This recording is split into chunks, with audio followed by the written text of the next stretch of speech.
તો રાજ્યમાં પ્રથમવાર અમદાવાદમાં રેસલિંગ કોમ્પિટિશન યોજાઈ, જેમાં ગુજરાતમાં રેસલિંગ વધુમાં વધુ પ્રમોટ થાય અને વિશ્વમાં ભારત દેશનું નામ રેસલરો રોશન કરે તેવા ઉદ્દેશ્યથી આ ઇવેન્ટનું આયોજન કરવામાં આવ્યું છે। ગુજરાતના જ પ્રજાપતિ બંધુ એવા બે રેસલરોએ ગુજરાત ટુરિઝમ સપોર્ટ થકી આ ઇવેન્ટનું આયોજન કર્યું છે। આખા ભારતમાંથી 25 રેસલરોએ કોમ્પિટિશનમાં ભાગ લીધો છે। આ કોમ્પિટિશનમાં કુલ 8 મેચ યોજાઈ, જેમાં ગુજરાત, હરિયાણા, યુપી, બિહાર, પંજાબમાંથી 25 રેસલરોએ ભાગ લીધો હતો। જ્યારે આપણા અમદાવાદમાં 25 ફેબ્રુઆરીએ યાની કે આજ રેસલિંગ ઇવેન્ટ થવા જઈ રહી છે, એમાં આખા ભારતભરમાંથી 25 રેસલરોએ ભાગ લીધો છે। 8 મેચ યોજાશે, બધી અલગ અલગ મેચો હશે, royal rumble, tag team match, single match, triple third match. Haryana છે, પંજાબ છે, યુપી છે, બિહાર છે, બધાથી અલગ અલગ જગ્યાથી।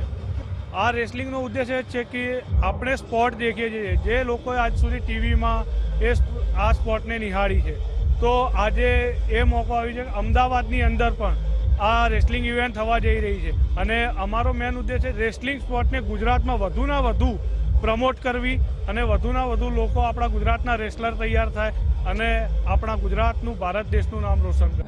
આની અંદર ઘણા બધા લોકોએ સપોર્ટ કર્યો છે અને ઘણા બધા લોકોના સપોર્ટથી આ ઇવેન્ટ થઈ છે, એટલે પબ્લિકનો રિસ્પોન્સ બહુ સારો છે। અને આ મેચ અમે એટલા માટે બી દેખાડવા માગીએ છીએ કે લોકો વ્યસનથી મુક્ત થઈ અને સ્પોર્ટ તરફ આગળ વધવાનો પ્રયાસ કરે।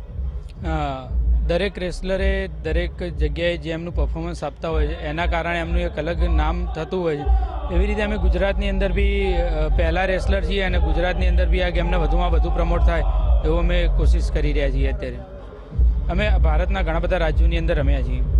મુખ્ય આયોજન અમે બંને ભાઈઓએ જ કરેલું છે અને અમને સ્પોર્ટ ઓથોરિટી ગુજરાત ટુરિઝમ તરફથી સપોર્ટ મળેલો છે, એના કારણે અમે આ ઇવેન્ટ આજે સક્સેસ કરી શકીએ।